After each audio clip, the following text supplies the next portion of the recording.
Hi guys, it's Carissa, and this is my first favorites video. I know a lot of people do end of the month favorites or seasonal favorites, and this is the middle of March. These are just things that I've been liking.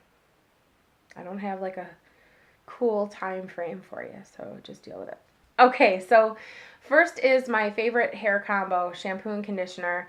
This is just the combination that's been kind of magic for my hair lately, and it does kind of what I aim for it to do when I pair these two products together. It is weird though, because I notice if I ever switch it up, I am disappointed because my hair doesn't turn out as nice if I use different products. So the shampoo that I really love is the Organics Moroccan Argan Oil, and I do really like it, so I buy the big old bottle of it, save a little bit of money that way. It is sulfate free, and it's really nice because it's very smoothing to my hair, and it doesn't have that nasty argan oil smell. I have purchased a lot of products with argan oil, and I can't stomach the smell. And I'm sure, as you all know, if there's a product that you love the way it smells, it fades and you don't notice it after a while. But if you don't like the way something smells, you can smell it all day long. For some reason, it is not negotiable. This is the conditioner that I love, and this is just, it's like my hair asks for it. It just loves this conditioner. It's the Conditioning Balm by, I don't know why I'm holding everything next to my face. It's the Conditioning Balm by Matrix, and it's part of the like hydrating line.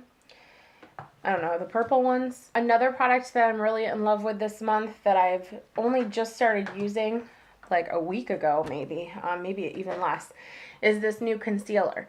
Now, I will show you that most of the time when I've purchased concealers in the past, it's been drugstore concealer, and it's almost always a liquid concealer like this. This is the L'Oreal True Match, and it's just like a brush applicator liquid concealer. I've always been disappointed in these. And it wasn't until recently that I started looking into other forms of concealer. I have a few that I like, but this one's actually kind of taking first place right now. And I think it's probably going to be very comparable to more expensive brands that I haven't tried yet. And my feeling is, why bother? If I'm so happy with it and it was $5, maybe I won't ever have to try a more expensive brand. But this is the NYX Full Coverage Concealer, and this is the color Light.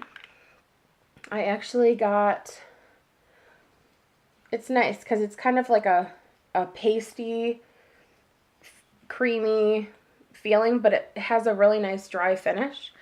I don't know if you can see the difference there. It probably looks worse there, like showing all my hand cracks and stuff. It's been great under my eyes. It's very brightening, and it doesn't settle into the lines, and it doesn't completely disappear either. It's just fantastic. So I've been really happy with that. I do buy a lot of nail polish, and lately I've been really striking out. I've bought a few nude colors. There was a couple of new nude Revlon polishes that were super streaky and really hard to manage. Even one of my julep polishes was kind of a bummer this month, and I just threw it out because I was like, I'll never wear that again. So I was excited when I found this. This is the Sally Hansen Mermaid's Tail.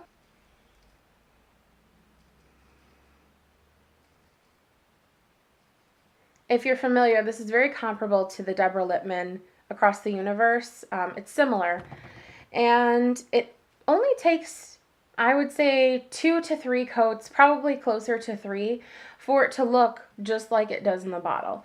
It's very sheer at first, but it very quickly becomes opaque, and it does have like a mermaid scale effect when you have all the glitter on there. It's just so pretty. Another thing that I have been loving this month, which is kind of a repeat product, if you have watched my TTC channel, I just mentioned recently that I've been loving this foundation. This is the Revlon Color Stay in Nude, which is color 200. I've actually never tried Revlon Color Stay. In fact, I'm kind of a drugstore product snob. I tend to prefer L'Oreal products, and they just consistently were better, in my opinion, than other brands. So I very rarely purchased Maybelline, CoverGirl, Revlon. They just didn't seem, you know, every now and then they'd have a product that I'd be interested in, but they just didn't seem to compare to L'Oreal products. And I will be honest with you, I've never been so happy with a drugstore foundation before. It's full coverage. It lasts a really long time. It's thick, but it doesn't have a really cakey, muddy look to my skin. I have a lot of redness, and it covers it up in a natural way. You know, some of it kind of still shows through after it wears down during the course of the day. But I would seriously, in order to not have that show, I'd have to wear like stage makeup for theater. I'd have to like wipe my face out. So there's no way that I can really fully hide that. Another face product that I love this is a must. I feel like every day I have to wear this. I have to put this on. And it's a baked product, which I generally don't like. I don't really care for the way baked products, the finish of them, the way they look or work. And baked eyeshadows, I don't really like to use eyeshadow wet, so I very rarely purchase them. And this is life-changing. I feel like the days that I don't wear this, I can tell I don't have it on. You don't know what it is? It is the Bronze and Brighten Foundation in the color Fair by Laura Geller. And the funny thing about this little guy is I don't use it for any one particular thing. I don't use it as a foundation. I don't use it as a bronzer. I don't use it as a highlighter. Well, I guess you could say it's a highlighter, but I usually apply it with a big brush. This is an EcoTools face brush. This might even be a blush brush, and I thought it was too big, or maybe, I don't know, maybe I was using it for blush, and I was like, that's too big for blush. But I kind of do like this C shape around my face here, and then a little bit along my jawline like this. Let me just tell you, this is gorgeous. This is life-changing. It has all these different colors threaded throughout it. And I think that is part of what makes it so amazing. It's not like, this is this color and I put it on for this reason. It just creates this luminous, fresh brightness to my skin. It has the slightest pink hue. It's almost like this magical, like a unicorn kissed your face. A couple of months ago, I believe that Stila was on sale on Outlook, and this is where I got this, I think. It is the Longwear lip color in the color Flushed.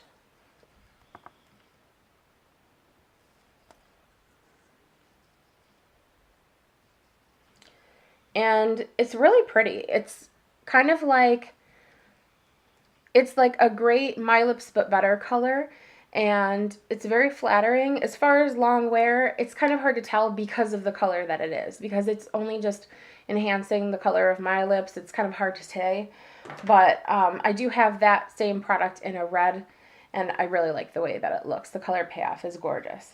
Okay, I owe an apology to this brush. In one of my TTC channel videos, I had mentioned this brush, and it is the Real Techniques Expert Face Brush. And I was whining because I was like, I don't like Real Techniques. They have a big, wide bottom to their brushes. Because the way I store my brushes, I have vase filler in a glass jar, and I like when they slide in nice and easy, and they've got like a nice tapered bottom, and this brush doesn't play nice and do that very well. It doesn't matter. This brush is great. It's the best foundation brush and foundation application I have ever used. In fact, I love it better than my Beauty Blender. I love this brush. I was previously using the Sigma F88. It's the flat angled kabuki, and if you can't tell, it's really dirty. Dun dun dun. So one day I was like, that's too dirty. I am not using that, which clearly I haven't washed it yet, because I decided to buy this as a contouring brush. I thought it would work out nice for that. Well, I'm going to have to get a different brush for contouring, because this is my new foundation brush. I've used it ever since. There's something very perfect and airbrushed about the way that it applies. It does help that I have just found a foundation that I love as well, but I've used this with 2 different kinds of foundation. Same results both times. Just gorgeous, gorgeous finish. It doesn't get There's something about the shape of it and the way the bristles are. It doesn't get sticky or tacky, and it just holds up really nicely. Applies the product like a dream. It's not very expensive. I did get mine at Ulta, but I believe they're available at some drugstores.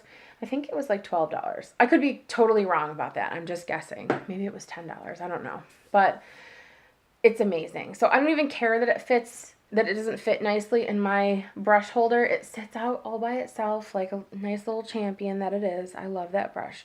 I do still, however, use my beauty blender. I just don't feel like I have to clean up all over my face with it now.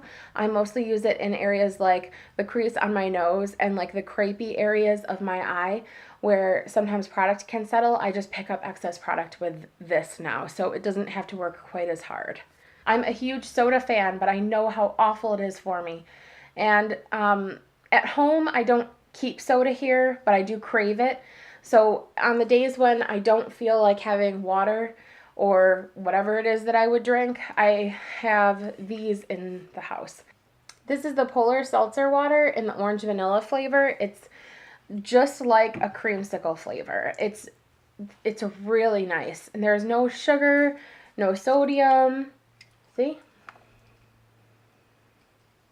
I highly recommend it. For anyone who's trying to stop drinking soda as much, just understand that obviously it's not as sweet because there's no sugar in it or no sweetener at all.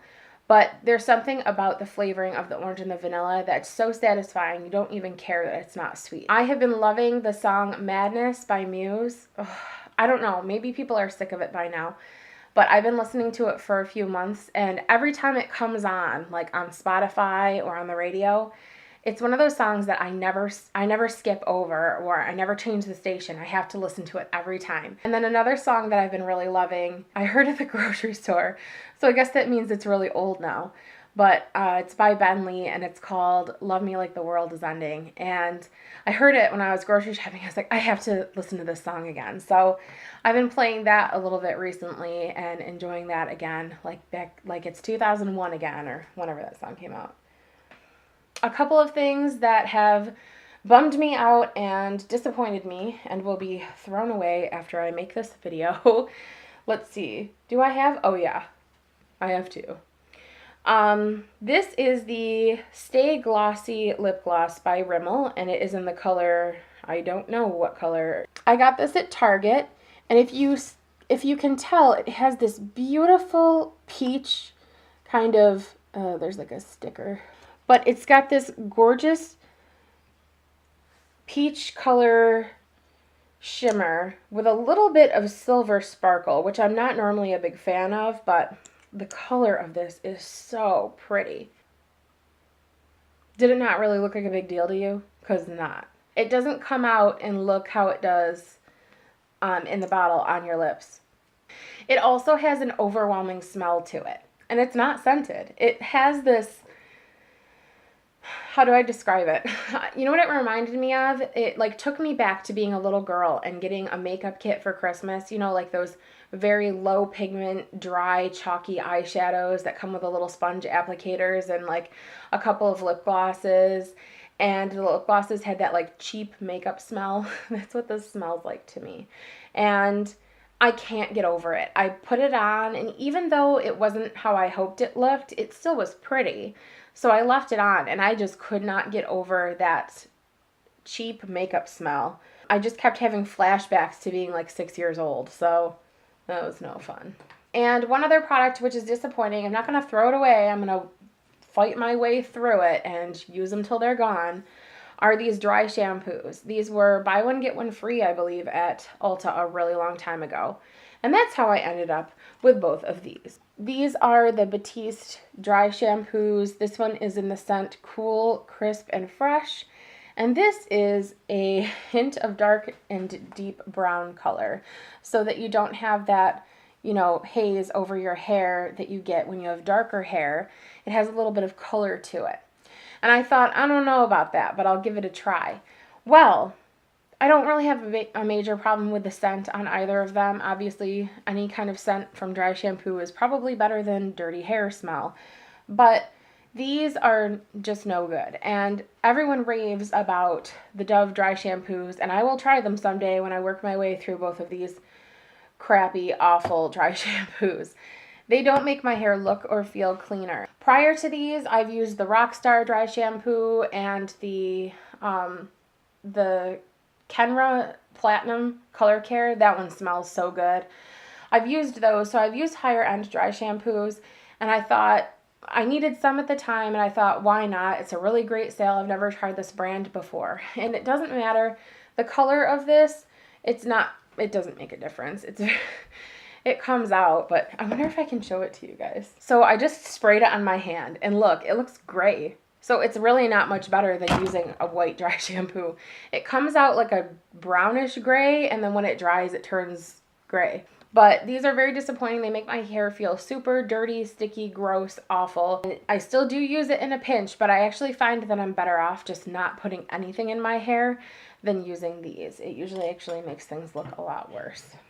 So that's it. That's my favorites right now kind of thing. Thank you so much for watching, guys. Bye.